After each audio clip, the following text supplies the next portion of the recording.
प्रधानाचार्य जी श्री कैलाश चंद्र जी से निवेदन करूँ कि वो भी अपने मुखद्वार 2 शब्द प्रस्तुत करें समाज के लिए। श्रीमान प्रिंसिपल साहब कैलाश जी। बोल श्री देवी माई की। वर्तमान अध्यक्ष साहब और निवर्तमान अध्यक्ष साहब, कोषाध्यक्ष साहब और समस्त प्रजापति समाज, थोड़ी संवेदना ये है कि किसी समय ये पांडाल भरा रहता था, प्रजापति समाज से धीरे धीरे थोड़ा सा कम हो रहा है। मैं प्रत्येक गांव से मोहतबीर पधारे हुए हैं।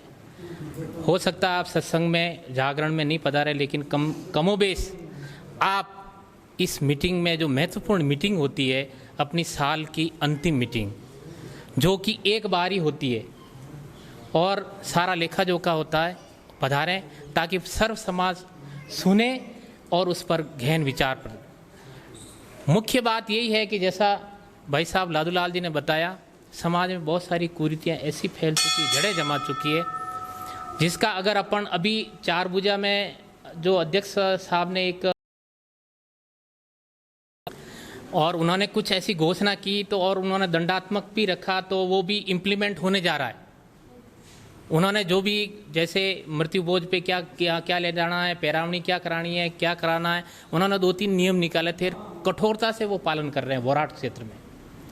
ऐसा कुछ अपने भी इस मेवाड़ क्षेत्र में, मंगरा क्षेत्र में, बंदोरा क्षेत्र में हो सकता है कि ऐसी कुरीतियों को आप चिन्हित करें और उस पर अमल करें, तभी समाज आगे बढ़ेगा। और मैं तो एक अध्यापक होने के नाते यही कहना चाहता हूँ कि अपने बच्चों को ज़्यादा से आगे पढ़ाएं, उच्चतर और उच्चतम शिक्षा प्रदान करें आप, तभी आगे। शिक्षा के बिना समाज आगे नहीं बढ़ेगा। शिक्षा बहुत महत्वपूर्ण चीज़ है। बड़े दुख की बात है कि अब वर्तमान में जो किसी ज़माने में सरकारी नौकर अपने हुआ करते थे, अभी भी हैं, ऐसी बात नहीं है, लेकिन आने वाली मैं जान रहा हूँ कि आने वाली पीढ़ी में प्रजापति समाज में आपको हम 2-4 नज़र आ जाएंगे, हम भी चले जाएंगे, कोई दिक्कत नहीं, लेकिन इस समाज में आपको कोई सरकारी नौकर शायद नज़र नहीं आएगा। इसका भी आप थोड़ा सा देखो, क्योंकि अपने बच्चों को उच्चतर शिक्षा दिलाइए, कहाँ कमी है, कहाँ क्या नहीं है।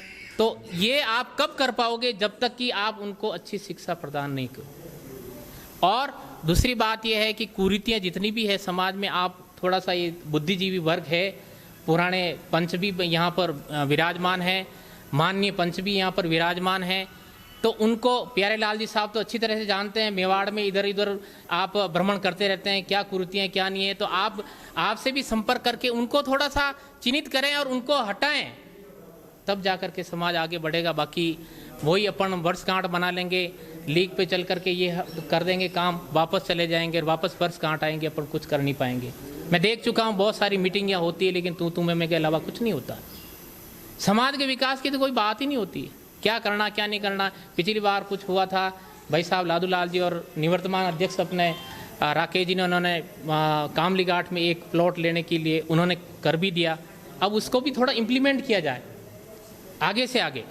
और जैसा चुनीलाल जी साहब ने कहा कि भाई रंग रोगन का कार्य कराना है, ये कार्य कराना है, तो इनको भी अध्यक्ष साहब हैं अपने भगवान जी, और कार्यकारिणी पूरी बैठी है, उसका भी काम किया करेंगे तो थोड़ा सा बढ़िया रहेगा, अपना समाज का नाम आगे चमकेगा। मैं तो ये कहता हूँ कि यदि समाज शिक्षित होगा तो ही आगे बढ़ेगा, बाकी समाज शिक्षित नहीं होगा तो आगे बढ़ने की संभावना बहुत मुश्किल है। बोल श्रीयादेव माई की जय। श्रीयादेव माई की, प्रजापति समाज की। जैसे भाई साहब प्रिंसिपल साहब ने, अध्यक्ष महोदय ने और भाई साहब ने, क्या नाम, ये लादूलाल जी ने जो फरमाया कि शिक्षा के बिना कुछ भी नहीं है, तो शिक्षा पे ध्यान देंगे। और कुछ अपनी कुर्तियाँ जैसे कह रहे हैं ये प्यारेलाल जी, तो वैसा नहीं समझा कि ये समाज बड़ा एक है, समाज में कोई भ्रांति नहीं है। और प्रजापति समाज में एकता बनाए रखोगे तो अच्छा रहेगा, एकता नहीं बनाए रखोगे तो अपनी एक ध्वजा उड़ेगी। क्या उड़ेगी? ध्वजा। मेरा ये निवेदन है, ज़्यादा नहीं बोलकर मैं यह समाप्त करता हूँ।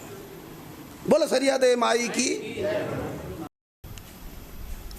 जैसे कि हमारे समाज के सभी अध्यापकों और बुजुर्गों ने, वरिष्ठ आदमियों ने जो विचार रखे हैं उनसे मैं भी सहमत हूँ और काम ऐसे ही करें ताकि समाज को एक नई दिशा हटाने की कोशिश करें। प्रजापति समाज को एक साथ में लेके चलने की इच्छा रखें और एकता में हमेशा ताकत होती है। प्यार जी ने कहा कि भाई अपनी कोई वैल्यूएशन नहीं रहे होती है, मतलब वो इलेक्शन की टाइम पे जो कोई आते हैं, नेता लोग आते हैं, तो क्या है कि अपने में फूट दे करके वो अपना लाभ उठा लेते हैं कि ये समाज है, जाएगी कहाँ, आएगी तो अपनी तरफ ही है। तो कुछ संगठित होकर काम करें, बहुत अच्छा रहेगा, समाज के लिए फ़ायदा रहेगा और समाज अच्छी तरह से चलेगी।